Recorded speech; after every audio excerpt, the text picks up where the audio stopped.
tahimik na umaga sa isang baryo sa Batangas ay biglang nabuhay sa ingay ng mga kalderong tumutunog, mga batang naglalaro at tilaok ng mga manok. Sa gitna ng maliit na bahay na yari sa kahoy at yero, may isang dalagang abala sa pag-aasikaso ng almusal habang lumilingon-lingon sa orasan. Si Lisa Evangelista, 27 taong gulang, ay may hawak na bandehado ng lugaw at tinapay para sa kanyang inang may sakit, si Aling Norma. "Umangon ka na po, nandito na ang almusal," malambing na wika ni Lisa habang marahang tinatapik ang balikat ng ina. Mahina ang katawan ni Aling Norma at kitang-kita sa kanyang payat at maputlang mukha ang pinagdaraanan nito.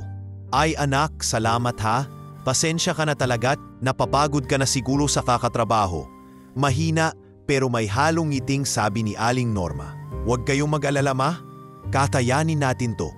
Konting tiis lang, makakaipon din tayo para sa gamot nyo." Sagot ni Lisa habang pinupunasan ang noo ng ina. Bata pa lang si Lisa, nakita na niya kung gaano kahirap mabuhay ng walang sapat na pera. Namatay ang ama niya nang hindi naagapan ng sakit nito. Hindi dahil sa kakulangan ng doktor, kundi dahil sa kakulangan ng pambayad. Noon pa man, napangako na niya sa sarili na magiging nurse siya para makatulong sa mga taong tulad ng kanyang ama. Habang hinuhugasan ang pinagkainan, sumilip siya sa lumang orasan. "Ay, lagot! Malaliit na ako!" Mabilis niyang kinuha ang lumang backpack na kupas at binilisan ng panalis. Bago siya lumabas ng bahay, yumuko siya at nagmano sa ina. "Ma, magpahinga ka lang po ha. Balik ako mamayang gabi." "Mag-iingat ka anak," paalala ni Aling Norma. "At huwag kang masyadong magpapaubos ng lakas." "Promise ma." Mabilis na sagot ni Lisa, sabay ngiti at kaway bago tuluyang naglakad palabas. Habang bumibiyahe papuntang Maynila, maraming alaala ang pumasok sa isip ni Liza. Naalala niya ang mga panahong nag-working student siya. Nagtatrabaho siya bilang service crew sa fast food chain tuwing gabi. Tapos papasok ng klase tuwing umaga. Madalas hindi na siya nakakatulog ng maayos, pero tiniis niya iyon para makapagtapos. "Nak, kailan ka ba titigil sa kakapilit sa sarili mo?" tanong dati ng isa niyang kaklase, si Mary Ann. "Mary Ann, kung titigil ako, sino na lang pagpapatuloy? Ayokong habang buhay tayong ganito," seryoso niyang sagot noon. Sa kabila ng pagod at sakit ng katawan, naging mas determinadong nurse si Liza. Hindi lang dahil sa sariling ambisyon, kundi dahil gusto niyang tulungan ang mga hindi kayang magbayad ng mahal na ospital. Pagdating niya sa ospital sa Maynila, sinalubong siya ng malalamig na tingin mga kasama. Dahil sa pagiging simpleng tao, madalas siyang napag-iinitan. Ang suot niyang luma at kupas na uniforme ay kapansin-pansin sa tabi ng mga makikintab at mamahaling relo ng ibang nurse. Pero hindi niya ito iniinda. Sanay na siyang minamaliit. "Uy Liza, kanina ka pa pinagmamasdan ni Ma'am Cynthia. Baka gusto mo nang mag-ingat," bulong ni Nurse Paolo, isa sa ilang mabait sa kanya. Ngumiti si Liza. "Salamat Paolo. Alam niyo namang wala naman akong masamang intensyon. Ginagawa ko lang trabaho ko." "Nakakabilib ka Liza. Sana hindi ka mawalan ng gana kahit na ganito ang trato nila sa'yo," sagot ni Paolo habang inayos ang clipboard. Minsan pagkatapos ng shift, hindi umuuwi si Liza agad. Tumadaan siya sa barangay sa tabi ng ospital kung saan maraming batang lansangan. Nagdadala siya ng band-aid, simpleng gamot at kahit konting pagkain para sa kanila. "Tita Liza, may vitamin po kayo para kay Bunso?" tanong ng maliit na batang babae habang yakap ang kapatid nitong mas maliit. "Sige anak, sandali lang ha," mabilis na sagot ni Liza habang kinukuha sa bag ang maliit na bote ng multivitamins. "Ito, bigyan mo siya ng isa kada araw ha?" "Salamat po tita," sabay yakap ng bata. Pag-uwi niya, madalas na pinapaalalahanan siya ng ina. "Anak, sobra ka na sa kabutihan, baka ikaw naman ang mapabayaan mo." Pero ngingiti lang si Liza. "Ma, basta nakakatulong ako, masaya na ako." Hindi rin biro ang pagod na nararamdaman ni Liza. Bukod sa trabaho sa ospital, tumatanggap pa siya ng mga extra caregiving jobs tuwing weekends. Ang bawat piso na kinikita niya ay iniipon para sa gamot ng ina at pangbayad sa utang. "Anak, huwag ka nang magtrabaho pa sa linggo. Magpahinga ka naman. Pag-aalala ni Aling Norma. Ma, kaya ko pa, konting tiis na lang. Makakaraos din tayo, sagot ni Liza habang tinitimpla ng kape ang ina. Pero sa totoo lang, madalas siyang umiiyak mag-isa sa gabi. Hindi niya alam kung hanggang kailan siya kakayanin ng katawan niya. Minsan, iniisip niyang sumuko na. Pero bumabalik lagi sa isip niya ang kanyang pangako noong bata pa siya na magiging ilaw siya sa madilim na mundo ng mga taong naghihirap. Isang gabi, habang nag-iisa sa rooftop ng ospital, kinausap siya ni Paulo. Liza, alam mo bang isa ka sa pinaka-respected dito kahit na hindi pinapakita ng mga kasama? Nagulat si Liza. Ako? Puro reklamo naririnig ko, Paulo. Tingin mo lang yon, kahit si Ma'am Cynthia, kahit gaano siya kasungit, alam niyang ikaw ang pinakamasipag dito, paliwanag ni Paulo. Kaya sana wag kang bibitaw ha, sayang ang kabutihan mo. Mumiti si Liza at sa unang pagkakataon sa matagal na panahon, naramdaman niyang may kaunti pang pag-asa. Salamat Paulo, hindi ko man lagi sinasabi pero malaking tulong ang mga sinasabi mo. Habang binabagtas ni Liza ang mahaba at mahirap na daan bilang nurse, hindi niya alam na papunta na siya sa isang pangyayaring magbabago sa buong takbo ng kanyang buhay. Isang pangyayaring maglalagay sa kanya sa gitna ng kontrobersya, magpapatibok ng puso niya sa paraang hindi niya inaasahan at magdadala sa kanya sa pintuan ng isang bilyonaryo. Pero sa ngayon, ang alam lang niya, gagawin niya ang lahat para lang mabuhay at makatulong. Kinabukasan, maaga na namang gumising si Liza. Lumang alarm clock pa rin ang ginagamit niya. Yung tipong may matinis na ring-ring. Dahil hindi niya kayang bumili ng smartphone na may alarm. Nag-aalmusal lang siya ng pandesal at kape, pero nagmamadali pa rin. Ma, aalis na po ako. Magpahinga lang po kayo ha? Nandyan na po si Aling Tess para magbantay sa inyo. Wika ni Liza habang inaayos ang kanyang simpleng backpack. Tumango lang si Aling Norma, ngumiti at mahina pang kumaway. Alam niyang kahit ayaw niyang pinapagod ang anak, wala naman silang magagawa. Kailangan nilang kumayod para mabuhay. Pagdating sa ospital, agad naramdaman ni Liza ang lamig ng paligid. Hindi dahil sa aircon, kundi dahil sa mga tingin ng ibang nurse at staff. Halos lahat ng katrabaho niya ay mga may sinasabi sa buhay.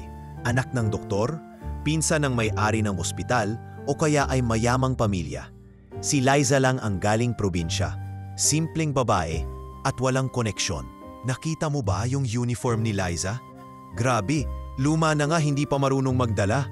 Bulong ng isang nurse kay kasamahan nito habang tumatawa. Napadaan si Liza sa kanila. Ngumiti pero hindi pinansin.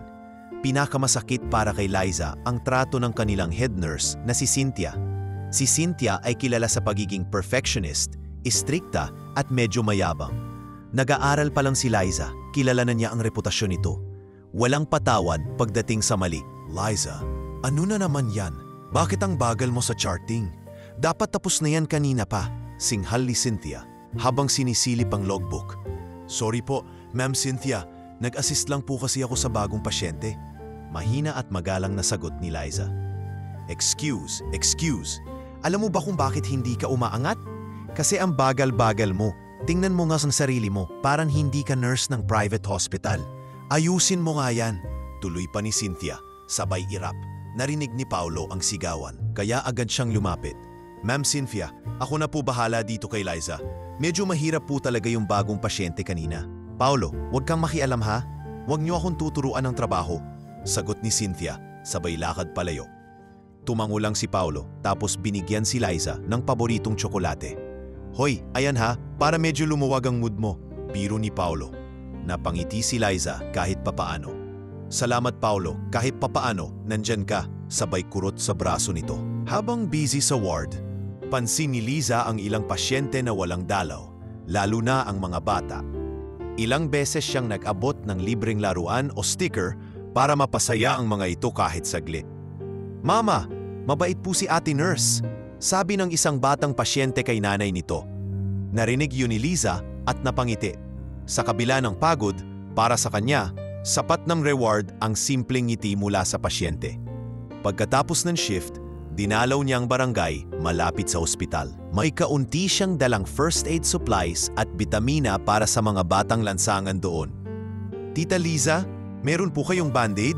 Nahulig po kasi ako kanina sa habulan. Sabi ng isang batang lalaki na may galos sa tuhod. Sige, halika rito. Linisin natin yan para hindi ma-infect. Sagot ni Liza habang maingat na nililinis ang sugat ng bata. Hindi alintana ni Liza ang pagod mula sa buong araw na trabaho. Para sa kanya, ito ang tunay na serbisyo. Sa pag-uwi niya, malayo pa lang sa bahay, kita na niyang patay ang ilaw sa labas. Kinabahan siya agad. Ma, andyan ka ba? Sigaw niya habang binubuksan ang pinto. Andito ako, anak. Nag-brown out lang, huwag kang mag-alala. Sagot ni Aling Norma mula sa kwarto. Napabuntong hininga si Liza. Akala ko kung ano na, ma. Pasensya na po kung gabi na ako nakauwi. Lumapit siya sa ina at inayos ang kumot nito. Anak, baka naman dapat magpahinga ka na. Parang wala ka ng tulog. Sabi ni Aling Norma habang hinahaplos ang kamay niya. Okay lang po, ma. Basta ikaw, okay ka lang ha? Sagot ni Liza, sabay ngiti. Pero sa totoo lang, ramdam niyang pagod na siya. Hindi niya alam kung hanggang kailan niya kakayanin. Kinabukasan, habang nag-aayos ng gamit papasok sa trabaho, may natanggap siyang tawag mula sa ospital.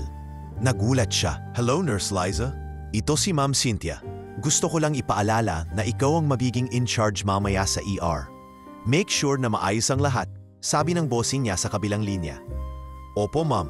Salamat po sa tiwala. Sagot ni Liza, kahit alam niyang hindi talaga tiwala, kundi pagsubok ang ibinibigay nito. Sa ospital, habang nag-aasikaso ng mga pasyente, napansin niya na padagdag ng padagdag ang workload sa kanya.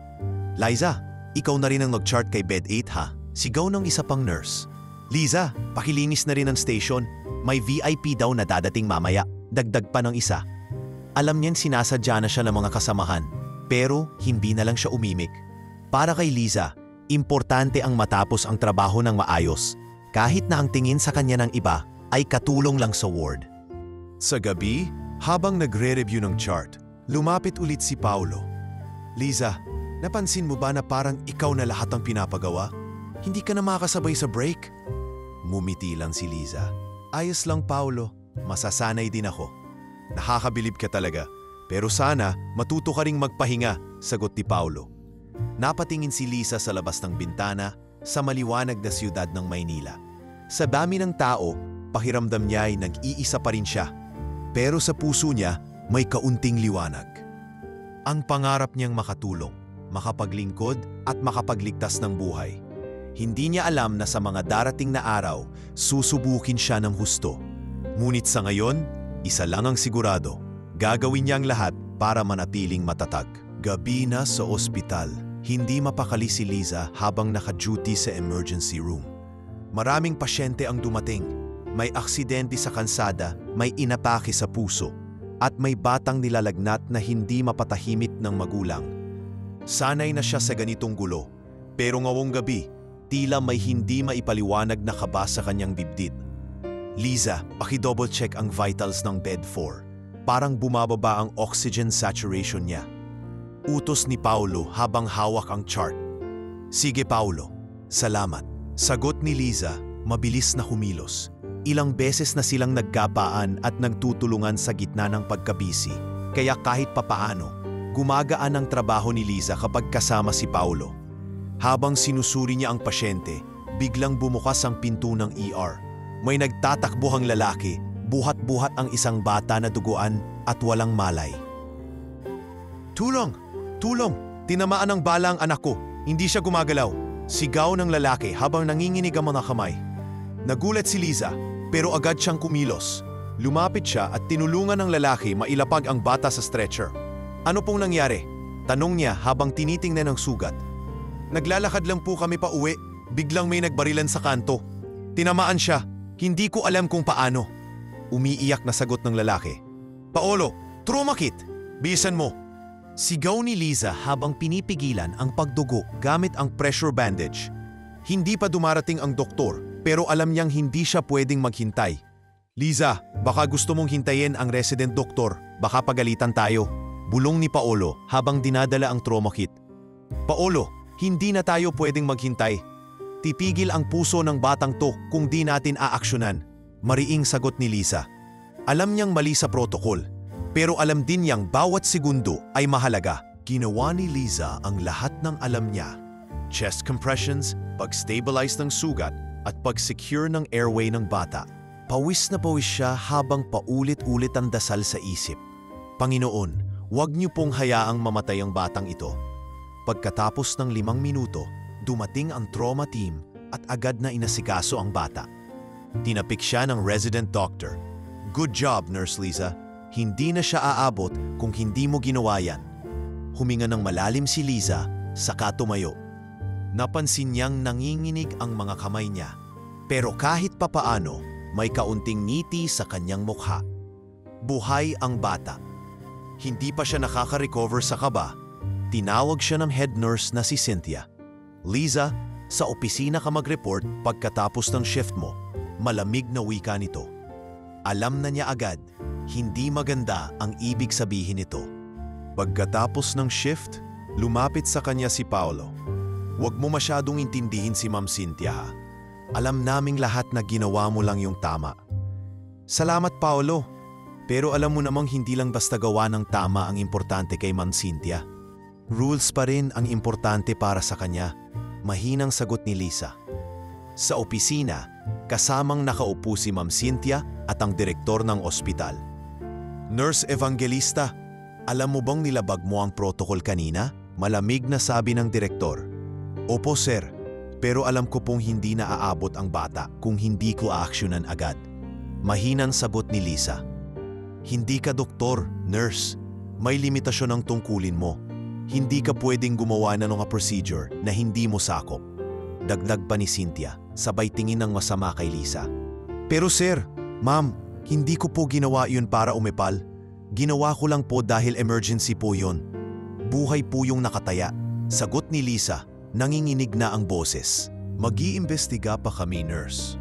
Pero pansamantala ilalagay ka namin sa administrative leave. Ibalik mo muna ang ID at uniform mo, mariing sabi ng direktor. Hindi makapaniwala si Liza. Parang bumagsak ang mundo niya sa sinabi. Kahit ginampanan niya ang tungkulin niyang magligtas ng buhay, ito pa ang kapalit. Pag-uwi niya, dala-dala niya ang bag na may laman na lang ay ilang personal na gamit. Hindi niya alam paano niya sasabihin sa ina. Pagpasok niya sa bahay, nagulat si Aling Norma. Anak, bakit ang aga mo? At bakit parang malungkot ka? Tanong ng ina habang papalapit. Ngumiti si Liza kahit pilit. Wala ma, nagli-leave lang po muna ako sa trabaho. Ayaw niyang bigyan ng dagdag na inaalala ang ina, kaya hindi na niya ikinuwento ang tunay na nangyari. Sa silid niya, humiga siya sa kama at mahigpit na niyakap ang unan. Panginoon, ano pong kasalanan ko? Ginawa ko lang po ang tama. Bulong niya habang dumadaloy ang luha sa kanyang pisngi. Kinabukasan, nagising siyang may mabigat na pakiramdam. Anong gagawin ko ngayon? Tanong niya sa sarili habang nakatingin sa kisame. Paano niya babayaran ang utang nila sa ospital? Paano ang gamot ng ina? Paano ang lahat ng gastos? Liza, kain ka na. Tawag ng ina mula sa kusina. Sige po ma, lalabas na po ako. Sagot niya habang pinupunasan ang luha. Kahit walang plano, kahit walang trabaho, kailangan niyang ipakita sa ina na matibay siya.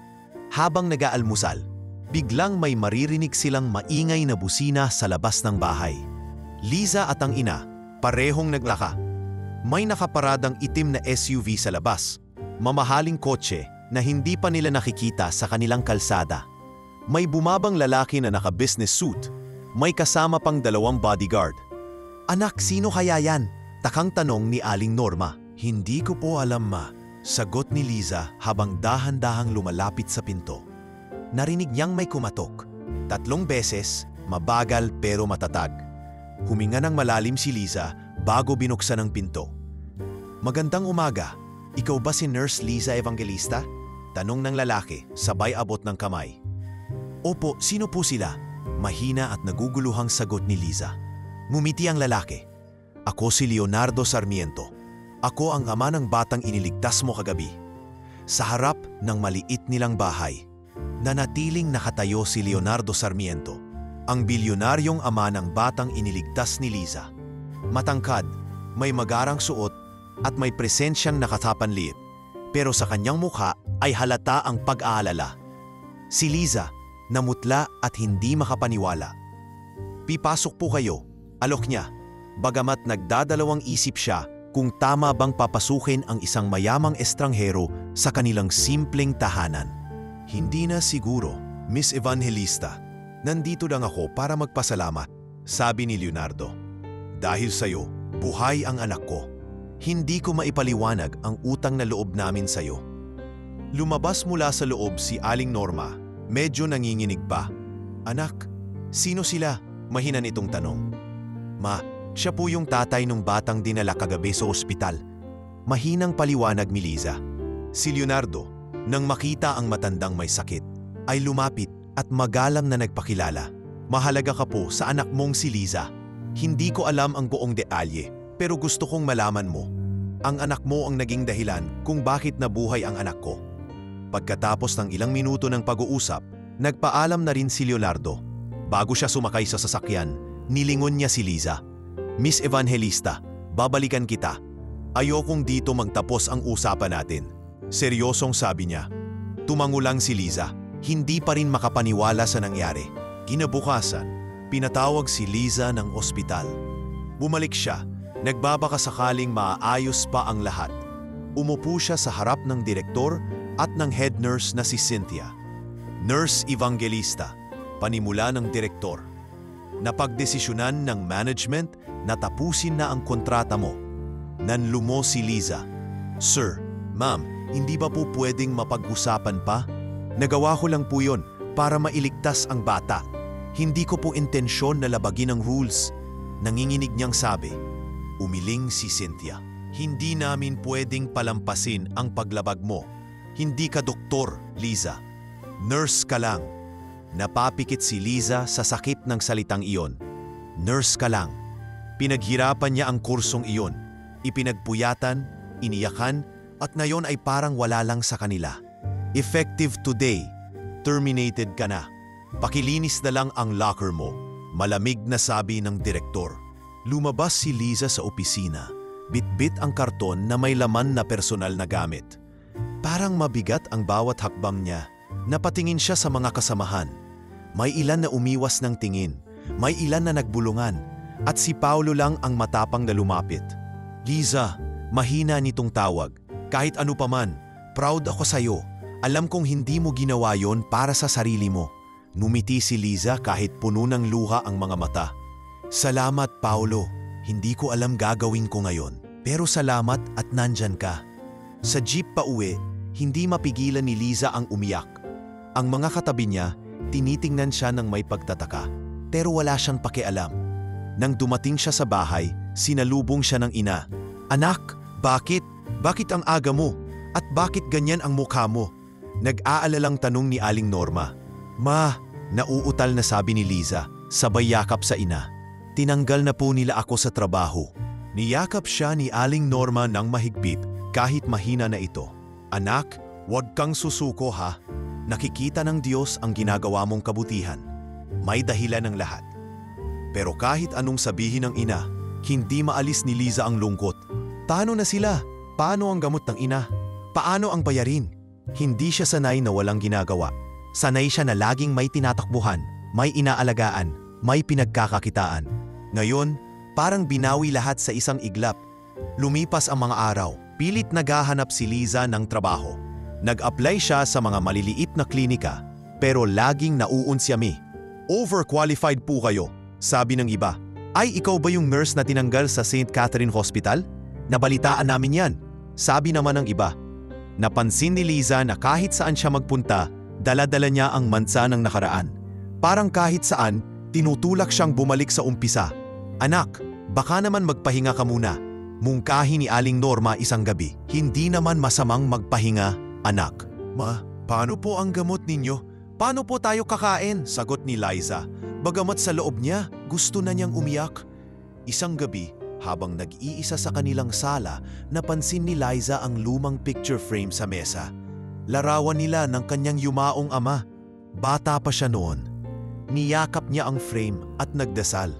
Papa, sana nandito ka. Hindi ko na alam ang gagawin ko. Kinabukasan, habang nagwawali sa harap ng bahay, biglang may bumusina. Isang mamahaling sasakyan na kulay itim ang huminto sa tapat. Bumaba ang parehong lalaking bumisita dati, si Leonardo Sarmiento. Magandang umaga, Miss Evangelista. Bati nito. Nagulat si Liza. Sir Leonardo, ano pong ginagawa ninyo rito? Ngumiti si Leonardo. Nabanggit ko na dati na hindi pa tapos ang usapan natin.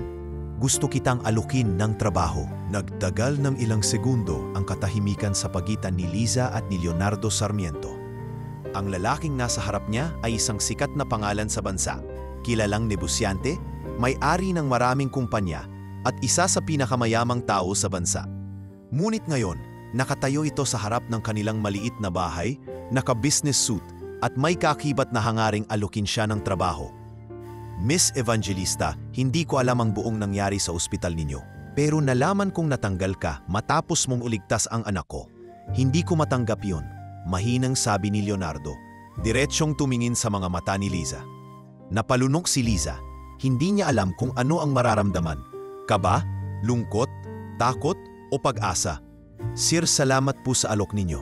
Pero, yumuko si Liza, pinipilit hanapin ang tamang salita. Hindi ko po alam kung kaya ko pa pong magtrabaho. Sobrang dami na pong nangyari at huminto siya. May bumara sa kanyang lalamunan. Hindi ko sinasabing kailangan mong magdesisyon ngayon, sagot ni Leonardo. Pero gusto kong malaman mo na hindi ako makakalimot sa ginawa mo. Iwan ko ang calling card ko rito. Kinuha nito ang isang mamahaling card at iniabot kay Liza. Kapag handa ka na, tawagan mo lang ako. Kinagabihan, tahimik si Liza habang naghahanda ng hapunan. Nakatingin lang siya sa card na iniwan ni Leonardo. Hindi makapaniwala ang kanyang ina. Anak, totoo ba yang nangyari kanina? Yung may bilyonaryo na nag-alok sa'yo ng trabaho? Opo ma, mahinang sagot ni Liza. Pero hindi ko pa po alam kung tatanggapin ko. Parang ang bilis ng lahat. Lumapit si Aling Norma at hinawakan ang kamay niya. Anak, minsan kapag may pinto ang binubuksan sa'yo ang Diyos, kailangan mong lakasan ang loob mong buksan iyon. Baka yan na ang sagot sa mga dasal natin. Napapikit si Liza. Sa loob niya, may halong takot at pag-aalinlangan. Pero alam din niyang wala siyang ibang opsyon. Habang lumalala ang sakit ng kanyang ina, lumalaki rin ang pangangailangan nila sa pera. Hindi na sapat ang maliit na ipon niya. Hindi na sapat ang mga pangakong bukas na lang at makakahanap din ako ng trabaho. Ilang linggo ang lumipas, pilit na sinubukan ni Liza mag-apply sa iba't ibang ospital at klinika. Ngunit sa bawat interview, parehong sagot ang naririnig niya. Pasensya na, Miss Evangelista, hindi pa po kami tumatanggap ng bagong nurse. Pasensya na, may natanggap na po kaming iba. O minsan, deretsahan, kayo po ba yung natanggal sa St. Catherine dahil sa protocol violation? Pasensya na po, hindi namin kayang mag-take ng risk. Habang umuuwi siya isang araw, bit-bit ang bag na walang laman kundi mga papel ng rejection. Hindi na niya napigilan ang luhang bumagsak sa pisngi niya. Umupo siya sa isang bangkito sa tabi ng kalsada at nagdasal. Panginoon, hindi ko po alam kung bakit ganito. Ginawa ko lang po ang tama, pero bakit ganito ang kapalit? Pagdating niya sa bahay, sinalubong siya ng ina. Anak, may tumawag kanina. Yung pangalan niya, Leonardo Sarmiento raw. Nagpasabi na hinihintay ka raw niya. Napahawak si Liza sa dibdib niya. Bakit ba hanggang ngayon, hindi siya makalimutan ang taong ito? Hindi niya alam kung dapat ba siyang matuwa o matakot. Pero sa gabi, bago siya matulog, hindi niya maiwasang isipin ang sinabi ng ina niya. Baka nga ito na ang sagot sa kanilang dasal. Kinabukasan, bumangon si Liza ng maaga. Isinuot niya ang pinakabago niyang damit. Isang simpleng blouse at pantalon na kahit medyo kupas ay malinis at plansado. Pinagdasal niya ng mahaba ang araw na iyon bago lumabas ng bahay. Pagdating niya sa opisina ni Leonardo, hindi siya makapaniwala sa laki ng gusali. Ang floor-to-ceiling glass windows, marble na sahig, at mamahaling chandelier ay parang panaginip. Nagpakilala siya sa reception. Good morning, ma'am. Ako po si Liza Evangelista. May appointment po ako kay Mr. Sarmiento. Ngumiti ang receptionist. Ah, kayo po pala. Sige po, pasok po kayo. Hinihintay na po kayo sa taas. Sa loob ng opisina, nakaupo si Leonardo sa isang malaking mesa. Nang makita siya, agad itong ngumiti. Miss Evangelista, salamat at nagdesisyon kang dumating. Sir, hindi ko pa po alam kung tama itong ginagawa ko. Mahina niyang sagot. Naiintindihan ko, sagot ni Leonardo. Hindi kita pipilitin. Pero gusto kong aluking ka bilang personal nurse ng pamilya ko. Hindi lang para sa anak ko, kundi para sa asawa ko na may iniindang karamdaman. Alam ko kung gaano ka kagaling at higit doon, alam kong tapat ka. Napayuko si Liza. Hindi niya alam kung bakit biglang ganito ang sitwasyon niya. Mula sa pagiging simpleng nurse sa ospital, ngayon ay personal na inaalok ng isang bilyonaryo. Sir, pwede po bang pag-isipan ko muna? Mahina niyang tanong. Siyempre, pero Miss Evangelista, hindi lang ito trabaho. Gusto kitang tulungan. Alam kong mahirap ang pinagdadaanan mo ngayon. Sagot ni Leonardo. Kapag handa ka na, bukas ang pintuan ng pamilya namin para sa iyo. Sa pag-uwi ni Lisa, hindi pa rin mawala sa isip niya ang alok. Naglalakad siya sa kalsada, pinagmamasdan ang simpleng paligid nila. Ang lumang tindahan sa kanto, ang mga kapitbahay na nakatambay, ang mga batang naglalaro sa kalsada. Ito ang mundong nakasanayan niya, ang mundong ayaw niyang iwan. Pero paano kung ang pag-angat niya ay hindi lang para sa sarili niya, kundi para sa pamilya niya, para sa kinabukasan nila? Pagpasok niya sa bahay, niyakap siya agad ng ina. Anak, paano ang balita? Ma, napangiti si Liza kahit umiiyak na. Ma, baka may bagong simula na darating sa atin. Lumipas ang magdamag, halos hindi makatulog si Lisa. Paulit-ulit niyang iniisip ang alok ni Leonardo Sarmiento. Ang bawat salita nito ay tila nag-echoed sa kanyang isip. Kapag handa ka na, bukas ang pintuan ng pamilya namin para sa'yo. Naglalaban ang kanyang puso at isipan. Alam niyang hindi basta-basta magtiwala sa isang taong mayaman, lalo na't sanay siya sa simpleng pamumuhay. Pero alam din niyang hindi niya pwedeng ipagkaila ang katotohanan. Wala na siyang trabaho, lumalaki na ang utang nila sa ospital at lalong lumalala ang kondisyon ng ina niya. Kinabukasan, bago pa man magdesisyon si Lisa, biglang may kumatok sa kanilang pinto. Isang marahang, ngunit sigurado at mabigat na 3 katok. Tok-tok-tok. Nagulat si Lisa. Ma, may bisita tayo, sabi niya habang nagmamadaling ayusin ang sarili. Pagbukas niya ng pinto, tumambad sa kanya si Leonardo, muli. Pero ngayon, may dala siyang mga prutas at gamot. At kasama pa ang isang babae na elegante ang postura. Magandang umaga, Miss Evangelista. Bati ni Leonardo. Pasensya ka na kung biglaan kaming dumalaw. Hindi na kita tinawagan. Nag-alala lang ako sa kalagayan ninyo. Nagulat si Liza, pati na rin ang kanyang ina. Ay, kayo po pala. Naku, pasok po kayo. Pasensya na po at magulo ang bahay namin. Sabi ni Aling Norma, pilit na bumangon kahit mahina ang katawan. Lumapit si Leonardo at marahang hinawakan ang kamay ng matanda. Huwag po kayong mag-alala, nanay. Nandito lang po ako para tumulong. Sa maliit na sala ng bahay, nag-usap sina Leonardo at Liza. Alam kong mahirap tanggapin ang ganitong klase ng tulong, panimula ni Leonardo. Pero hindi lang ito dahil sa utang na loob. Nakita ko kung gaano ka kahusay, gaano ka kabait. Ibig kong sabihin, bihira akong makakita ng taong handang sumugal sa sarili nilang trabaho para lang makaligtas ng ibang tao. Tahimik si Liza. Tumitik siya sa kamay niyang mahigpit na nakasapo sa palad. Sa totoo lang, gusto niyang sumigaw. Gusto niyang sabihin, bakit ako? Bakit hindi na lang ibang nurse na mas magaling, mas karapat-dapat? Pero hindi lumabas ang mga salitang iyon. Ang lumabas lang ay mahina niyang tinig. Sir, hindi ko po alam kung kaya ko. Baka hindi po ako mag-fit sa mundo ninyo. Ngumiti si Leonardo. Hindi mo kailangang mag-fit. Ang kailangan lang, ikaw. Alam kong hindi mo pa ako kilala. Pero sana, bigyan mo ako ng pagkakataon. Bigyan mo rin ng pagkakataon ang sarili mo. Matapos ang pag-uusap, Nagpaalam si Leonardo. Naiwan si Liza sa sala, nakatingin sa calling card nito. Anak, tawag ni Aling Norma. Alam kong takot ka, pero hindi lahat ng pagkakataon may darating na taong magbubukas ng pintuan. Minsan kailangan mo lang maglakad papasok.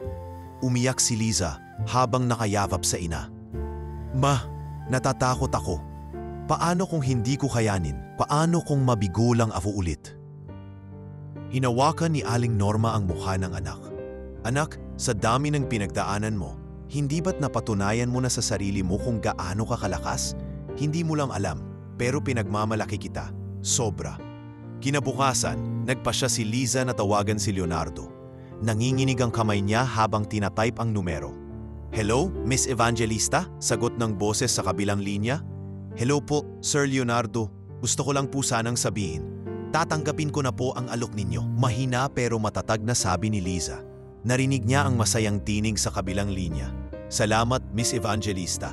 Hindi mo alam kung gaano kalaking tulong ito para sa pamilya ko. Magkita tayo bukas, papadala ko ng sundo. Kinabukasan, isang itim na van ang huminto sa harap ng bahay ni Liza.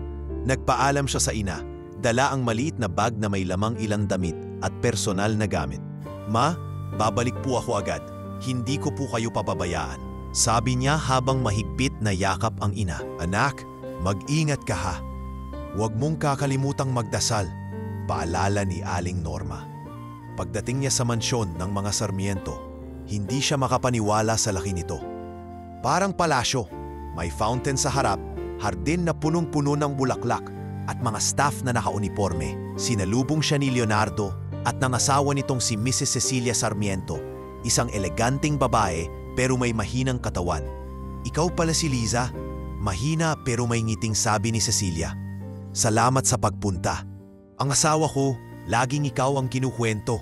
Mula sa araw na iyon, naging personal nurse si Liza ng pamilya Sarmiento. Hindi naging madali ang pagsisimula niya. Nahihiya siya sa mga staff, naiilang sa marangyang paligid at takot siyang magkamali. Pero araw-araw, pinipilit niyang mag-adjust. Nagkaroon siya ng routine. Umaga, inaalagaan si Mrs. Sarmiento. Tanghali, sinusuri ang mga bata. Gabi, naghahanda ng medical report para kay Leonardo. Hindi nagtagal, napansin ng buong household ang sipag at kabaitan. Minsan, habang nagkakape sa veranda, lumapit si Leonardo kay Liza. Hindi ko alam kung napansin mo, pero parang may bago ka ng pamilya rito. Ngumiti si Liza. Hindi ko po inaasahan na tatanggapin ninyo ako ng ganito. Alam mo ba, seryosong sabi ni Leonardo, matagal ko nang nakikita ang hirap sa mata mo. Hindi lang ako ang may utang na loob sa iyo. Gusto kong malaman mong hindi ko lang inaasahan, kundi pinapahalagahan kita. Habang lumilipas ang mga linggo, unti-unting nagbago ang buhay ni Liza. Nagkaroon siya ng bagong tahanan, bagong misyon, at bagong mga taong nagmamahal sa kanya. Ngunit sa puso niya, alam niyang hindi pa dito nagtatapos ang kanyang paglalakbay. Ang mga darating na pagsubok ay mas matitindi pa, at ang mga damdaming unti-unting sumisibol sa pagitan nila ni Leonardo ay haharapin niya, hindi lang bilang isang nurse, kundi bilang isang babae na muling natututo kung paano magmahal. Maagang nagising si Liza kinabukasan. Nagising siya sa lambing ng malamig na hangin na pumapasok mula sa malaking bintana ng guest room ng mansion ng mga Sarmiento. Ilang araw na siyang nakatira doon bilang personal nurse, pero hanggang ngayon, hindi pa rin siya makapaniwala na naroon siya sa isang mundo na noon ay pinapanood lang niya sa TV o nababasa sa magasin. Habang nag-aayos ng sarili, napansin niyang may maliit na buke ng bulaklak sa gilid ng kanyang nightstand. May kasamang maliit na card. Salamat, Nurse Liza. Cecilia. Napangiti siya.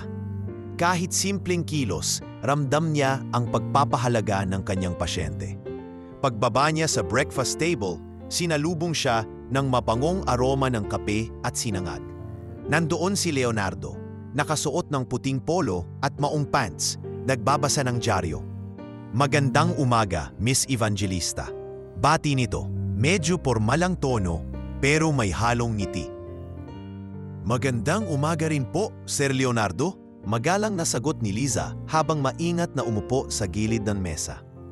hindi pa rin siya sanay na makasalo ang amo sa pagkain. Huwag kang masyadong formal, Liza. Sa bahay na ito, pamilya ang turing ko sa mga tumutulong sa amin. Sabi ni Leonardo, sabay bigay ng platito ng tinapay sa kanya. Maraming salamat po, sir. Sagot ni Liza, nangingiti pero ramdam ang kaba. Habang abala siya sa pag-aasikaso kay Mrs. Cecilia Sarmiento, nagpasalamat ang ginang sa kanya. Alam mo ba, Liza, matagal na akong hindi nakangiti ng ganito. Simula nang nawala ang doktor na tumutulong sa akin dati, parang nawalan ako ng pag-asa. Pero dumating ka. Mahinang pinisil ni Cecilia ang kamay ni Liza. Naiiyak na napangiti si Liza. Ako po ang dapat magpasalamat, Ma'am Cecilia. Bihira po ang taong tumatanggap sa tulad ko. Susubukan ko pong hindi kayo biguin. Unti-unti, napansin ng buong household ang presensya ni Liza. Ang mga tauhan ng mansion, ang hardinero, kusinera, mga driver, ay nagsimulang lumapit at magpakilala. Ma'am Liza, kailangan niyo po ba ng tulong sa mga supplies? Tanong ng kusinerang si Aling Rosa. Ay Ma'am Liza, sasabayan ko po kayo sa pagpunta sa butika. Alok ng isa sa mga driver. Hindi nagtagal, naging palagay na ang loob ni Liza sa lahat. Naging palakaibigan siya kahit na alam niyang iba ang mundo ng mga taong ito kumpara sa kinagisnan niya. Kahit paano, nagagawa niyang magpatawa at magbigay ng sigla sa paligid. Isang araw, habang naglalakad sa hardin, tinabihan siya ni Leonardo. Alam mo ba, Liza, na napansin ko ang pagbabago sa bahay simula nang dumating ka? Po? Paano naman po, sir? Nagtatakang tanong ni Liza. Mas naging masigla ang lahat. Si Cecilia, mas naging masayahin. Ang mga bata, laging naghanap sa'yo. Pati ako, huminto si Leonardo. Parang nag-aalangan. Pati ako, nagkaroon ng bagong lakas. Namula si Liza. Hindi niya alam kung paano sasagutin yon. Kaya ang nagawa lang niya ay ngumiti. Salamat po, sir. Ginagawa ko lang naman po ang trabaho ko.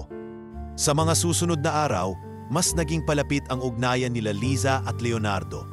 Kapag may charity event ang pamilya, palaging kasama si Liza. Kapag may kasayahan sa bahay, palaging hinahanap ng mga bata ang ate Liza nila. At kapag gabi, bago siya matulog, napapansin niyang hindi na siya nakakaramdam ng lungkot. May kakaibang saya na siyang nararamdaman sa puso niya. Ngunit kahit paano, may bahagi pa rin ng puso ni Liza ang takot. Alam niyang kahit gaano siya kabait, hindi lahat ng tao ay tatanggapin siya. Kahit pa nagtatrabaho lang siya, baka may ibang makakita sa kanya bilang umaaligid sa mayaman. Isang gabi, nagkaroon ng maliit na pagtitipon sa mansion. Dumating ang ilang business partners ni Leonardo, pati ang pinsan nitong si Marco, isang matikas na lalaki ngunit halatang mayabang sa kilos at salita. Nang ipakilala ni Leonardo si Liza bilang personal nurse ng pamilya, hindi maiwasang itaas ni Marco ang kilay. Siya ba ang sinasabi mong mahalagang tao ngayon sa bahay na ito, Leo? May halong pangiinsultong tanong ni Marco. Yes, Marco, malamig na sagot ni Leonardo. Kung hindi dahil sa kanya, baka wala na ang anak ko ngayon. Napangiti si Liza, pero sa loob-loob niya, ramdam niyang may tensyon. Hindi niya alam kung bakit, pero parang hindi pa doon matatapos ang pagdududa ni Marco. Pagkatapos ng event, naglakad-lakad si Liza sa hardin para magpahangin. Bigla siyang tinabihan ni Marco. Alam mo, Miss Nurse, panimula ni Marco. Mag-ingat ka. Hindi lahat ng taong nakapaligid sa pamilya namin, gusto ka. At hindi lahat ng tao, maniniwalang inosente ka. Nagulat si Liza. Pasensya na po, Sir Marco. Pero wala naman po akong ginagawang masama. Tumawa si Marco, pero malamig ang tawa nito. Sana nga, Miss Evangelista. Sana. Sabay talikod at iniwan siyang nakatayo sa gitna ng harbin. Pagbalik sa loob, tahimik lang si Liza. Napansin ito ni Leonardo. Liza, okay ka lang ba? Tanong nito habang naghihintay sa veranda. Okay lang po, sir, sagot ni Liza. Pilit ang ngiti. Pagod lang po siguro. Alam kong hindi madali ang makihalubilo sa mga taong hindi mo sanay. Pero gusto kong malaman mo, nandito ako. Hindi kita pababayaan. Mahina pero matatag na sabi ni Leonardo. Sa unang pagkakataon, naramdaman ni Liza ang init ng mga salitang iyon. Hindi lang ito galing sa isang amo, Ito ay mula sa isang taong handang magtiwala kahit marami ang tutol. Sa loob ng kanyang kwarto bago matulog, tumingala si Liza sa kisame. Hindi niya maiwasang mapangiti. Sana tama ang desisyon ko, Papa. Sana tama ang tinatahak ko. Alam niyang mahaba pa ang lalakbayin niya, pero sa unang pagkakataon sa matagal na panahon, naramdaman niya ang pag-asa na may magandang darating. Lumipas ang ilang linggo at tila naging maayos ang lahat para kay Liza. Unti-unti siyang nasanay sa bagong takbo ng buhay bilang personal nurse ng pamilya Sarmiento. Halos araw-araw ay may abalang schedule. Paggising ng maaga para asikasuhin ang therapy ni Mrs. Cecilia, pag-check sa kalusugan ng 3 bata, at pag-aasikaso ng weekly medical reports para kay Leonardo. Kahit pagod, ramdam niyang may saysay ang bawat araw. Ngunit gaya ng anumang maganda, hindi ito magtatagal ng walang pagsubok. Isang umaga, habang nag-aalmusal sa veranda kasama si Leonardo at ang mga bata, dumating ang pinsan nitong si Marco. May kasama siyang 2 abogado at bitbit ang ilang folder. Malamig ang tingin ni Marco kay Liza at naramdaman niya agad ang tensyon sa hangin. "Leo," panimula ni Marco habang naupo sa mesa, "kailangan nating mag-usap tungkol sa mga desisyon mo sa bahay na ito." "Marco, pwede ba hindi ngayon? Busy kami." Malamig na sagot ni Leonardo. "Hindi ito pwedeng ipagpaliban," madiing sagot ni Marco. "Alam mo bang usap-usapan na sa board ang pinaggagawa mo? Yung tagkuha mo ng isang probinsyanang nurse na walang koneksyon, walang pangalan, pinapasok mo siya sa buhay mo, Leo. Hindi ka ba nag-iisip?" Namula si Liza sa hiya. Hindi niya alam kung saan ibabaling ang tingin. Pagkatapos ng breakfast, kinausap siya ni Leonardo ng pribado. "Liza, pasensya ka na sa narinig mo kanina. Alam kong hindi madali ang pinagdadaanan mo rito, pero gusto kong malaman mo, hindi ko hahayaan na siraan ka ni Marco." "Sir, baka po dapat akong umalis. Ayokong maging dahilan ng gulo sa pamilya ninyo," mahinang sabi ni Liza. Bakas ang kaba sa tinig. Umiling si Leonardo. "Hindi, Liza, hindi ko hahayaan yan. Pinaniniwalaan kita. At kung hindi nila kayang makita kung gaano ka kahalaga, sila ang may problema, hindi ikaw." Ngunit hindi lang si Marco ang problema. Lumalabas na pati ang ilang staff sa mansion ay nagsimulang magduda kay Liza. "Alam mo, baka nga totoo yung sabi ni Sir Marco," bulong ng isang maid sa kasamahan nito. "Bakit kaya biglang naging malapit si Ma'am Cecilia at Sir Leonardo sa kanya? Dati, kahit sino, hindi makapasok sa bahay na to." Naririnig lahat ni Liza, pero hindi na lang siya umiimik. Iniisip niya, basta ginagawa ko lang ang trabaho ko, hindi ko dapat intindihin ang mga chismis. Isang gabi, habang nag-aasikaso siya ng gamot ni Cecilia, pinatawag siya ni Leonardo sa opisina nito. "Liza, may kailangan akong sabihin." Seryosong panimula nito. "Bukas, may board meeting ang pamilya at kasama si Marco. Alam kong may binabalak siya para siraan ka. Kinuha niya ang dating issue mo sa ospital, yung dahilan kung bakit ka natanggal, at binabalak niyang ilabas sa media." Nanlaki ang mga mata ni Liza. "Sir, paano po niya nakuha yun? Hindi po ba confidential yun?" "Marco knows people. Kaya ngayon pa lang, gusto ko nang sabihin sa'yo, huwag kang matakot. Laban tayo rito." Matatag na sabi ni Leonardo. Kinabukasan, sa mismong board meeting, dumalo si Liza kasama si Leonardo. Ramdam niya ang bigat ng mga matang nakatingin sa kanya. Puro shareholders, puro mayayaman, puro mga taong tila wala siyang halaga. Nagpresenta si Marco. "Ladies and gentlemen, alam kong lahat tayo ay nag-aalala sa direksyon ng pamilya at ng kumpanya. Kaya gusto ko lang ipakita ang ilang ebidensya." Ipinakita ni Marco ang ilang dokumento, articles, lumang hospital records, at pati na rin ang report ng pagkakatanggal ni Liza. Ang taong pinasok ni Leo sa buhay niya, natanggal sa trabaho dahil sa paglabag ng protocol. "Isipin niyo yan," madiing sabi ni Marco. Tumayo si Leonardo. "Marco, tama na. Oo, alam ko ang nakaraan ni Liza. Pero alam ko rin kung bakit niya ginawa iyon, para iligtas ang buhay ng anak ko. Kung hindi dahil sa kanya, baka hindi na natin kasama si Miguel ngayon." Tumayo rin si Liza. Nanginginig ang kamay. Pasensya na po. Hindi ko po intensyong makasira ng pangalan ninyo. Ang gusto ko lang po, makatulong. Yun lang po ang alam ko. Tahimik ang buong boardroom. May ilan na nagbulungan. May ilan na nagtango. Si Marco, halatang nainis. Pagkatapos ng meeting sa kotse, tahimik lang si Liza habang nakaupo sa tabi ni Leonardo. Sir, pasensya na po ha. Ako po ang naging dahilan ng gulo ninyo. Ngumiti si Leonardo. Hawak ang manibela. Liza, gusto ko lang malaman mo. Hindi ito gulo. Ito ay laban para sa tama. At hindi mo kailangang mag-sorry sa pagtulong sa iba. Napangiti si Liza. May halong luha sa mata. Sir, salamat po. Hindi ko po alam kung anong magiging buhay ko kung hindi niyo ako kinuha. Pagdating sa mansyon, sinalubong sila ng mga bata. Ate Liza! Ate Liza! Sabay yakap sa kanya ng 3 anak ni Leonardo. Ramdam ni Liza ang init ng yakap ng mga bata. At sa gitna ng lahat ng gulo at tsismis, doon lang niya muling naramdaman ang tunay na halaga niya. Sa kanyang kwarto, bago matulog, tumingin si Liza sa salamin. Hindi na siya ang dating takot, mahiyain at insecure na nurse. Siya na ngayon ang taong lumalaban hindi lang para sa sarili, kundi para sa mga taong naniniwala sa kanya.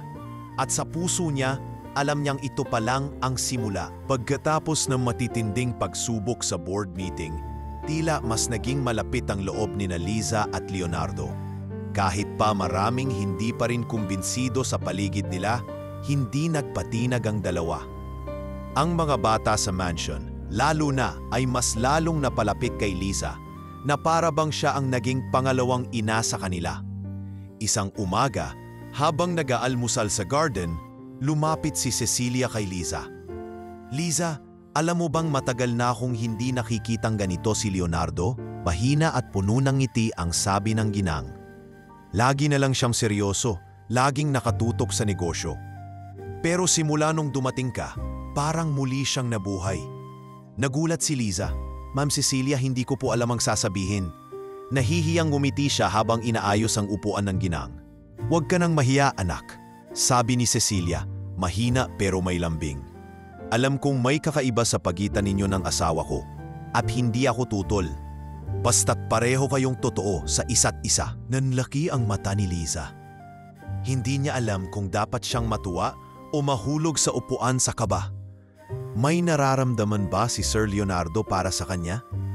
Kahit anong pilit niyang iwasan ang pakiramdam, hindi niya maitago sa sariling puso ang unti-unting paghanga sa lalaki. Isang gabi, habang naglalakad-lakad si Liza sa hardin, lumapit si Leonardo.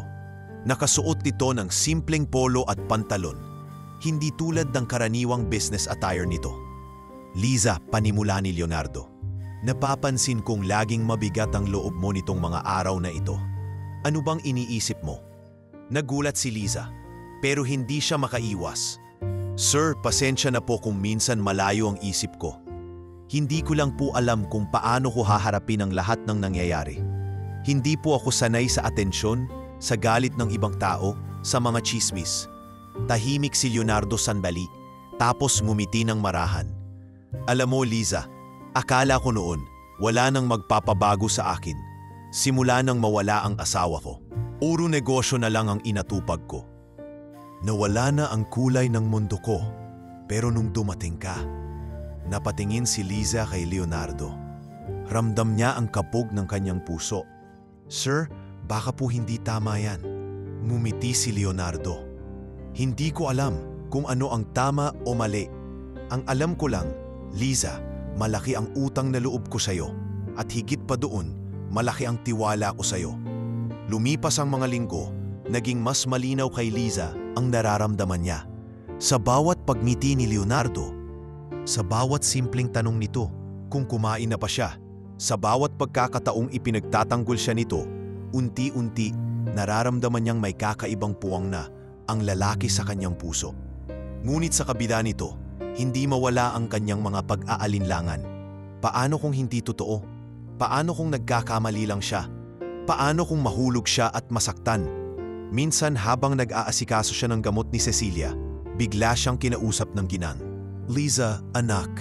Mahina pero malinaw ang tinig ni Cecilia. alam kong may takot ka sa puso mo. Pero gusto kong malaman mo, may karapatan kang sumaya. Hindi mo kailangang itulak palayo ang mga taong nagmamahal sa'yo. Hindi makasagot si Liza. Naiiyak siya pero ngumiti na lang. Salamat po, Ma'am Cecilia. Hindi ko po alam kung anong meron kami ni Sir Leonardo. Pero hindi ko po gugustuhing masira ang pamilya ninyo. Hinawakan ni Cecilia ang kamay niya. Anak, hindi mo sinisira ang pamilya. Ikaw ang nagsasama-sama sa amin ngayon. Dumating ang gabi ng charity gala ng Sarmiento Foundation. Isa itong malaking event na dadaluhan ng mga politiko, negosyante at celebrities. Si Liza, bilang personal nurse at tagapangalaga ni Cecilia, ay kasama sa event. Nang nakita siya ni Leonardo sa kanyang simpleng itim na bestida, hindi mapigilan ng lalaki ang mapangiti. Liza, ang ganda mo ngayong gabi. Sabi nito, medyo nag-aalangan pa. Namula si Liza. Salamat po, sir. Habang naglalakad sila papasok sa venue, naramdaman niyang parang hinahawakan ni Leonardo ang kanyang kamay. Hindi mahigpit, hindi rin lantaran, pero sapat para magpadala ng mensahe. Nandito ako, Liza. Hindi kita iiwan. Sa event, maraming lumapit kay Leonardo. Nagpakilala, bumati at nagpakitang tao. Hindi nakaligtas sa paningin ni Liza ang ilang mata na palihim na sinusuri siya mula ulo hanggang paa. Mukhang close na close sila ni Sir Leonardo. Baka naman pinapaikot lang niya ang matanda. Narinig niyang bulungan ng ilang bisita, pero hindi niya pinansin. Hindi ito ang panahon para madala sa chismis. Bulong niya sa sarili. Pagkatapos ng event, habang nakaupo sila ni Leonardo sa veranda ng mansion, lumapit ito sa kanya. Tahimik lang sila sandali, tinitingnan ang bituin sa langit. Alam mo, Liza, panimula ni Leonardo. Minsan naiisip ko, paano kung hindi kita nakilala? Ano kayang nangyari sa pamilya ko? Ano kayang nangyari sa akin? Sir, wag po kayo magsalita ng ganyan. Mahina niyang sagot. Siguro naman maayos din po kayo kahit wala ako. Umiling si Leonardo. Hindi, Liza. Hindi lang maayos. Walang kulay. Hindi ko alam kung paano ko ipapaliwanag. Pero ngayon ko lang naramdaman ulit ang ganito. Ang pakiramdam ng may kasama. Ng may pinag-aalalahanan. Ng may pinagmamalasakitan. Hindi na napigilan ni Liza ang pagpatak ng luha niya. Sir, natatakot po ako. Natatakot po akong masaktan. Hinawakan ni Leonardo ang kamay niya. Liza, hindi kita bibigyan ng pangakong hindi kita sasaktan. Pero gusto kong subukan. Gusto kong subukan natin. Tahimik lang si Liza, pero sa puso niya, ramdam niyang unti-unti nang bumubukas ang pintuan para sa bagong simula. Hindi lang para sa bagong trabaho, hindi lang para sa bagong buhay, kundi para sa bagong pag-ibig na hindi niya inaasahan kailanman. Lumipas ang ilang araw matapos ang gala, pero hindi nawala sa isipan ni Liza ang mga sinabi ni Leonardo. Sa bawat sandaling magkasama sila, ramdam niya ang kakaibang init ng presensya nito. Subalit sa puwing nararamdaman niya ang sariling puso na kumakaba, mabilis din siyang pinapasok ng takot. Takot sa mga posibleng mangyari, sa mga posibleng masaktan, at higit sa lahat, takot na baka panandalian lang ang lahat ng ito. Isang gabi, matapos niyang tapusin ang schedule ng gamot ni Mrs. Cecilia, naglakad-lakad si Liza sa hardin. Tahimik ang paligid, malamig ang hangin, at ang liwanag ng buwan ay tila nagsasabing may lihim na naghihintay na ibunyag. Hindi ka pa natutulog? Boses ni Leonardo mula sa likuran. Nagulat si Liza, pero agad din siyang ngumiti. Hindi pa po, sir. Nagpahangin lang po ako. Sagot niya, pinipilit panatilihin ang distansya. Umupo si Leonardo sa tabi niya sa bangkong bato. Alam mo, kahit ilang taon na akong sanay sa gala, business events at politika, ngayon lang ako napagod ng ganito. Hindi dahil sa trabaho, kundi dahil sa dami ng iniisip. Hindi umimik si Liza. Pinakinggan lang niya ang bawat salita. Ila binabasa ang damdamin sa likod ng mga ito. Liza, nung una kitang nakita, iniisip ko lang, eto, isang nurse na matapang, handang sumugal para sa iba. Pero habang tumatagal, lalo kitang nakikilala. Huminto si Leonardo na patingin sa buwan. Liza, natatakot din ako. Takot akong muling magmahal. Namiinit ang mukha ni Liza. Hindi niya alam kung ano ang sasabihin. Pinili na lang niyang ipikit ang mga mata. Pakiramdam niya ay parang bumagal ang oras. "Sir, hindi ko po alam kung anong tamang sagot dyan," mahina niyang sabi. "Pero pareho po tayo. Natatakot din po akong magmahal.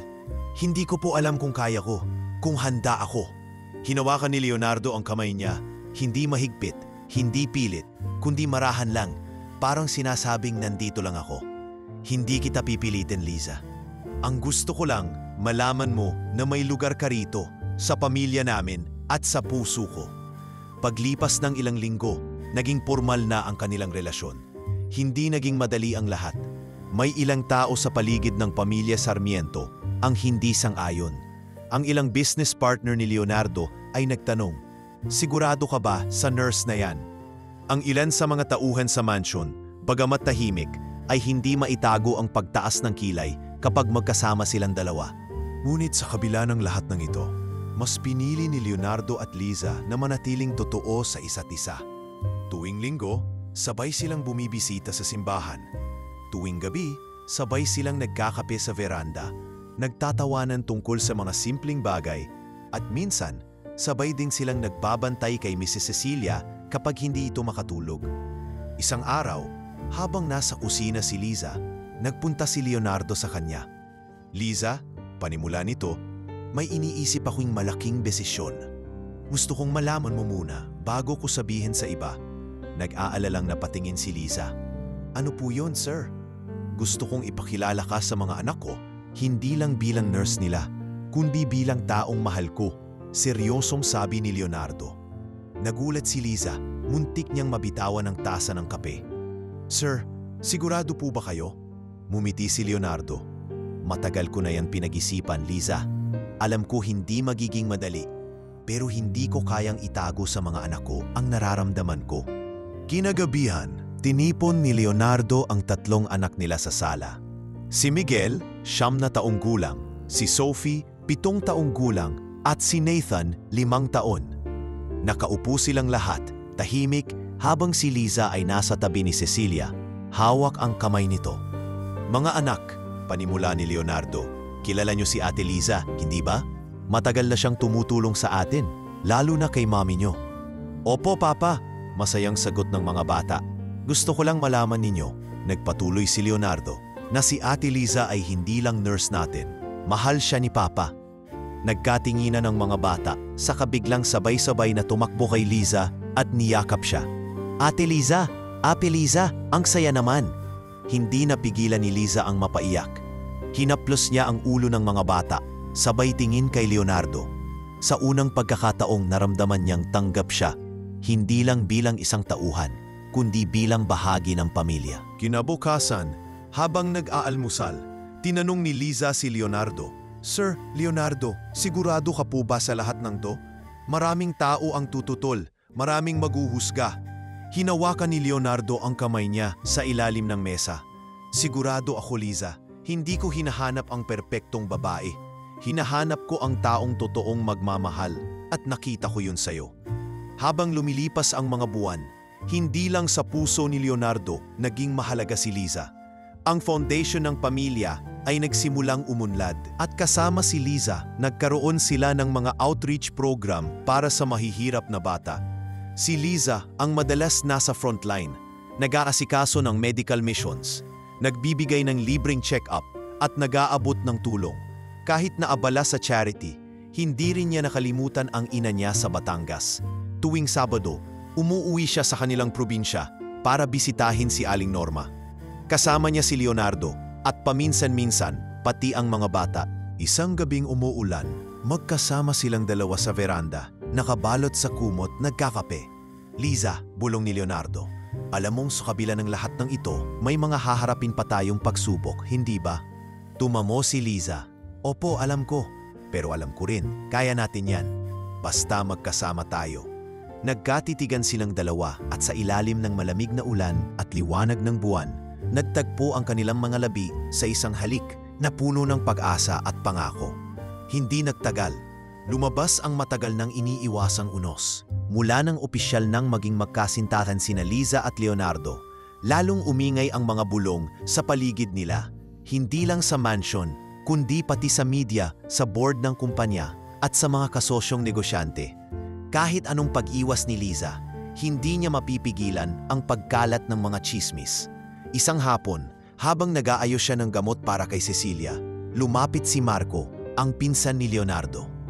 May dala itong mga papel at may malamig na ngiti sa labi. Nurse Liza, pwede ba tayong mag-usap? Sabi ni Marco, malumanay ang tono, pero halatang may tinatagong pangiinsulto. Nagulat si Liza, pero nagpakita ng respeto. Opo, Sir Marco, ano po yun? Itinaas ni Marco ang hawak niyang folder. Ito lang naman ang medical record mo mula sa dating ospital mo. Alam mo bang kahit matagal na ang kaso mo, madali itong ibalik sa spotlight? Isang tawag lang sa media, pwede nang mawasak ang reputasyon mo. Alam kong matapang ka, pero gusto ko lang malaman mo, hindi ka nababagay dito. Namutla si Liza. Sir Marco, wala po akong masamang intensyon. Nagtatrabaho lang po ako. Mahal ko po ang pamilya ninyo, lalo na po si Sir Leonardo at ang mga anak niya. Tumawa si Marco, pero malamig ang tunog nito. Mahal? Hindi mo ba alam na maraming babae ang nagkukunwaring mabait para lang makahila pataas? Huwag mong isipin na madali akong maloloko. Pagkaalis ni Marco, hindi mapakali si Liza. Agad siyang tinawag ni Leonardo sa opisina nito. Nakaupo roon si Leonardo, hawak ang ilang dokumento. Nang makita si Liza, agad siyang tumayo at lumapit. Liza, huwag kang mag-alala. Alam ko ang ginawa ni Marco. Pinapaimbestigahan ko na siya. Seryosong sabi nito. Pero sir, baka po mas lalo lang lumaki ang gulo. Mahinang sagot ni Liza, bakas sa mukha niya ang pag-aalala. Ayokong ako ang maging dahilan ng pagkakabiyak ng pamilya ninyo. Hinawakan ni Leonardo ang kamay niya. Liza, ikaw ang dahilan kung bakit mas matatag ako ngayon. Hindi kita pababayaan. Ngunit hindi lang si Marco ang naging hadlang. Ilang araw matapos ang insidenteng iyon, lumabas sa balita ang isang headline. Dating nurse, karelasyon ngayon ng kilalang bilyonaryo. Totoo kaya ang malasakit o may hidden agenda? Sa loob ng mansion, nagkakagulo ang mga tauhan. Ang ilan, palihim na nagbubulungan. Ang iba, diretsahang nagtatanong. Ma'am Liza, totoo po ba yung nasa balita? Tanong ng isa sa mga driver. Ma'am, hindi po kayo nag-aalala sa epekto nito kay Sir Leonardo? Tanong naman ng isang maid. Bagamat magalang ang tono ng mga tauhan, ramdam ni Liza ang bigat ng panghuhusga. Kinagabihan, nag-usap sila ni Leonardo sa veranda. Tahimik silang nakaupo, parehong may hawak na tasa ng kape. Liza, alam kong nahihirapan ka na, panimula ni Leonardo. Kung gusto mo, pwede muna kitang padalhin sa ibang bahay namin. Doon ka muna para hindi ka mapansin ng media. Umiling si Liza, hindi po ako tatakbo. Wala po akong ginawang masama. Ngumiti si Leonardo, bakas ang paghangang may halong pag-aalala. Alam mo bang lalo kitang minamahal sa tapang mong yan? Ngunit hindi pa rin natapos doon ang bagyo. Kinabukasan, may dumating na sulat mula sa medical board. Isang opisyal na investigasyon para kay Liza. Kailangan daw nilang balikan ang issue sa dating ospital at pansamantala ipagbabawal muna siyang mag-practice bilang nurse. Pagbasa ni Liza sa sulat, napaupo siya sa upuan, nanginginig ang mga kamay. Agad niyang tinawagan si Leonardo. Sir, pinagbawalan po akong mag-practice bilang nurse. Hindi ko po alam kung anong gagawin ko. Halos maiiyak niyang sabi. Agad lumapit si Leonardo. Hinawakan niya ang magkabilang balikat ni Liza. Liza, hindi mo ito haharapin mag-isa. Nandito ako. Sa susunod na araw, humarap si Leonardo sa media. Sa harap ng kamera, buong tapang niyang ipinagtanggol si Liza. Si Liza Evangelista ay isang taong may integridad. Oo, nagkaroon siya ng issue noon sa ospital. Pero ginawa niya iyon para mailigtas ang buhay ng anak ko. Walang batas o protokol ang dapat maging hadlang sa paggawa ng tama. Hindi ko papayagan na siraan siya ng mga taong hindi naman alam ang buong katotohanan. Mariing pahayag ni Leonardo. Ang mga tao sa paligid, pati na ang media, napatahimik. Unti-unting nagbago ang tono ng balita. Mula sa panghuhusga, naging tanong na, bakit na ba sinisiraan ang isang babaeng nagligtas ng buhay? Sa mansion, nakaupo si Liza sa sala habang pinapanood ang live broadcast. Nang marinig niya ang pagtatanggol ni Leonardo, hindi niya napigilan ang luha. Lumapit sa kanya si Cecilia, mahina pero may ngiti sa mukha. Anak, hindi ka nag-iisa. Hindi ka na lang basta nurse dito. Pamilya ka na.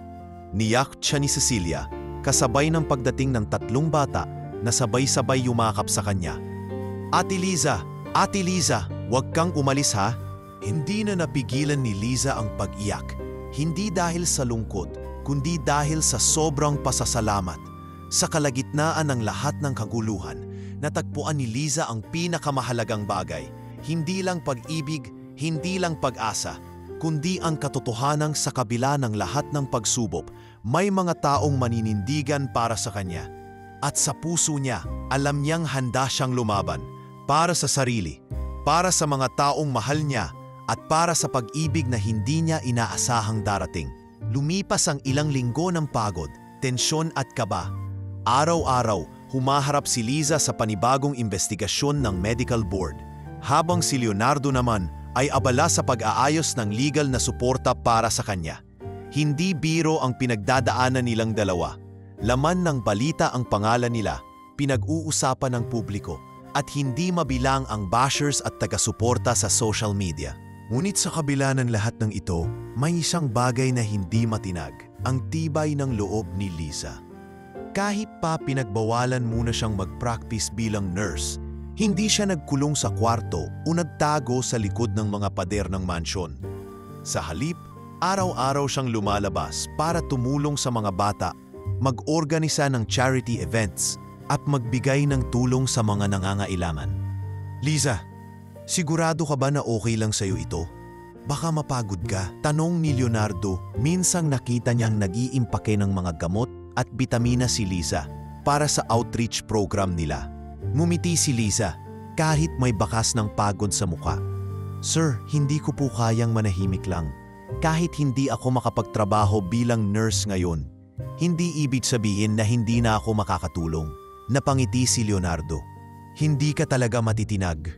Kaya nga, lalo kitang minamahal. Namula si Liza sa sinabi, sabay iwas ng tingin. Sir, baka po marinig tayo ni Ma'am Cecilia? Biro niya, pero ramdam niyang kinikiling siya sa loob. Dumating ang araw ng final hearing ng medical board. Kasama ni Liza, sina Leonardo, Cecilia, at pati ang ilang bata na gustong magpakita ng suporta sa kanya. Nakatayo siya sa harap ng panel habang iniisa-isa ng board ang mga dokumento at testimonya. Nurse Evangelista, panimula ng pinuno ng board. Malinaw sa amin ang violation na nagawa mo noon sa ospital. Pero malinaw din sa amin ang intensyon mo. Nakita namin ang testimonya ng pamilyang nailigtas mo, pati na ang mga sumusuporta sa iyo ngayon. Huminga ng malalim si Liza. Hinawakan ni Leonardo ang kamay niya sa ilalim ng mesa at naramdaman niya ang init ng suporta nito. Sa pamamagitan ng boto ng board, kami ay nagkakaisang ibalik ang lisensya mo bilang nurse. At higit pa roon, binibigyan ka namin ng parangal bilang isang hero of compassion dahil sa iyong walang pag-iimbot na serbisyo. Hindi napigilan ni Liza ang mapaiyak. Narinig niyang nagbalakpakan ang mga tao sa loob ng hearing room. Ang ilang volunteers ng foundation, ang pamilya Sarmiento, at pati ang ilang dating pasyente niya. Yumakap siya kay Leonardo, kay Cecilia at sa mga bata. Pagkatapos ng hearing, naging headline sa balita, nurse na inakusahan noon na'yo'y kinilala bilang bayani. Nagtrending sa social media ang pangalan ni Liza at maraming tao ang nagpadala ng mensahe ng suporta. Hindi nagtagal, nagdesisyon si Liza at Leonardo na magtayo ng sariling foundation, ang Evangelista Sarmiento Foundation, na naglalayong magbigay ng libreng serbisyong medikal sa mga liblib na probinsya. Hindi lang basta proyekto ang foundation na ito. Ito ay naging misyon ng buong pamilya. Si Liza ang pinuno ng medical operations, si Leonardo ang chief benefactor at financial head, at si Cecilia, kahit mahina na ang katawan, ay tumutulong sa admin at mga event. Maging ang mga anak ni Leonardo ay naging active participants. Namimigay sila ng pagkain, nag-aabot ng tulong at natututo sa murang edad kung ano ang ibig sabihin ng tunay na pagtulong. Isang hapon, habang nag-oorganisa ng medical caravan sa Batangas, Biglang niyakap ni Liza ang kanyang ina. Ma, salamat po ha. Kung hindi po dahil sa inyo, hindi po ako naging ganito. Anak, ako dapat ang magpasalamat. Sagot ni Aling Norma, may luha sa mata. Hindi lahat ng ina makakakita ng anak na ganyang katapang at kabait. Naramdaman ni Liza ang kakaibang saya. Sa lahat ng pinagdaanan niya, ang kahirapan sa probinsya, ang pangmamaliit sa ospital, ang pagkatanggal sa trabaho, ang panghuhusga ng tao. Ngayon, narito siya, nakatayo, matatag at minamahal ng maraming tao. Kinagabihan, sa veranda ng mansyon, magkasamang nakaupo sina Liza at Leonardo, magkahawak ng kamay. Tahimik ang paligid, maliwanag ang buwan, at naririnig lang nila ang tunog ng mga kuliglig. Leonardo, panimula ni Liza, mahina ang tinig. Sa totoo lang, hanggang ngayon, hindi ko pa rin alam kung paano ko narating ang puntong ito. Parang kailan lang, ordinaryong nurse lang ako. Ngumiti si Leonardo. Hindi ordinaryo ang taong handang isakripisyo ang sarili para sa iba. Hindi ordinaryo ang taong may tapang harapin ang mundo. At higit sa lahat, hindi ordinaryo ang babaeng minahal ko. Namula si Liza, sabay yuko. Naku sir, hindi pa rin ako sanay kapag ganyan ka magsalita. Tawa ni Leonardo, sabay yakap sa kanya. Sanayin mo na ang sarili mo, Liza. Dahil hindi lang kita mamahalin bilang partner ko sa foundation. Mamahalin kita bilang partner ko habang buhay. Hinugot ni Leonardo ang isang maliit na kahon mula sa bulsa at sa ilalim ng liwanag ng buwan, binuksan niya iyon. Isang singsing na may simpleng bato ang kumislap sa harap ni Liza. Liza Evangelista, hindi ko alam kung paano kita makukumbinsi pero handa akong subukan habang buhay. Will you marry me? Naluha si Liza, nanginginig ang mga kamay pero bakas sa mukha niya ang saya. Oo, Leonardo, oo. Ang balitang engagement ng isang bilyonaryo at isang dating simpleng nurse ay naging laman ng balita sa buong bansa. Ngunit sa kabila ng ingay, sa puso ni Liza, isang bagay lang ang importante. Hindi kung gaano kalaki ang yaman nila, hindi kung gaano kadaming taong nanonood, kundi kung gaano kalalim ang pagmamahalan nila at kung paano nila magagamit ito para magbigay ng kabutihan sa iba. Dumating ang araw ng kasal ni Liza at Leonardo at para bang buong bayan ang nagdiwang. Sa simbahan ng Batangas, hindi lang ang mayayamang kaibigan ni Leonardo ang dumalo, kundi pati ang simpleng kapitbahay ni Liza, ang mga batang tinulungan niya noon, ang mga dating pasyente at maging ang ilang staff mula sa mansion. Kahit celebrity level na ang status ng kanilang pag-iisang dibdib, hindi ito naging enggrande sa paraang mayabang. Ang kasal ay puno ng puso, pagmamahal at pag-asa. Si Liza, suot ang isang eleganteng pero simpleng puting gown, ay naglakad sa aisle na kasama ang ina niyang si Aling Norma, na ngayon ay nasa mas maayos na kalagayan dahil sa tulong ng foundation. Halos lahat ng mata sa simbahan ay nakatuon sa kanya. Anak, ang ganda mo, bulong ni Aling Norma bago ibigay ang kamay ng anak kay Leonardo sa harap ng altar. Si Leonardo, suot ang klasikong itim na tuxedo, ay hindi mapigilan ang ngiti. Nang hawakan niya ang kamay ni Liza, tila lumiliwanag ang buong simbahan. Hindi ko akalain na aabot tayo sa araw na ito, mahina niyang bulong kay Liza habang naglalakad silang dalawa sa harap ng pari. Ni ako, Leonardo, mahina ring sagot ni Liza, nangingiti habang pinipigilan ang luhang gustong tumulo. Pagkatapos ng seremonya, sa reception, puro tawanan, kwentuhan at simpleng kasiyahan ang namayani. Walang grand fireworks display, walang magarbong palabas. Ang meron ay buffet para sa lahat, kabilang ang mga taga-baryo ni Liza, mga batang lansangan at mga kasama sa foundation. Hindi kami makapaniwala, Ate Liza, sabi ng isang batang tinulungan niya noon, sabay yakap sa kanya. Dati po binibigyan niyo lang kami ng gamot. Ngayon po, kayo na ang bride. Tumawa si Liza at yumakap pabalik. Hindi kayo mawawala sa puso ko ha, kaya nandito kayong lahat ngayon. Sa gitna ng kasiyahan, lumapit si Cecilia, hawak ang tungkod pero nakangiti. Anak, proud na proud ako sa'yo. Ang daming nagsabi noon na hindi ka bagay kay Leonardo.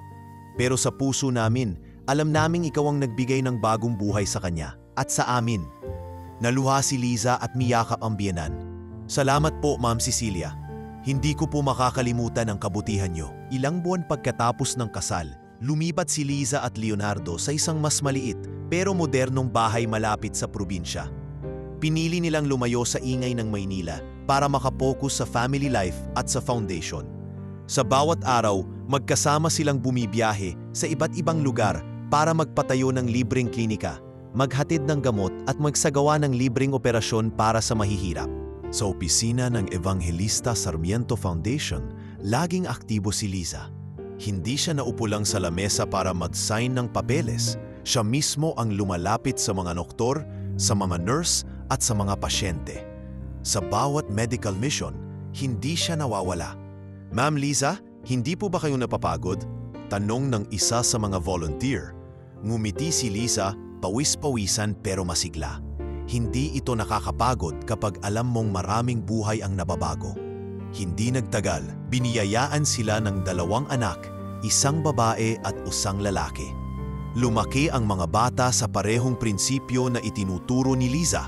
Ang tunay na kayamanan ay nasa puso, hindi sa bulsa. Sa murang edad, kasama na nila sa medical missions ang mga anak, namimigay ng vitamins at naglalaro sa mga batang beneficiary. Minsan, habang naglalaro ang mga bata sa bakuran, yakap ni Liza si Leonardo sa beranda. Leonardo, naalala mo pa ba nung una tayong nagkita? Tanong ni Liza, nakasandal sa balikat ng asawa. Tumawa si Leonardo. Siyempre, isang nurse na galit ang head nurse dahil sumuway sa protocol. Akala ko nun, komplikado pa lang. Hindi ko alam, ikaw pala ang magpapabago ng buhay ko. Hinawakan ni Liza ang kamay ng asawa. Hindi lang ako, pareho tayong nagbago para sa isa't isa. Sa mga susunod pang taon, naging kilala si Liza sa buong bansa bilang nurse ng bayan. Hindi lang dahil sa galing niya, kundi dahil sa puso niyang walang kapantay.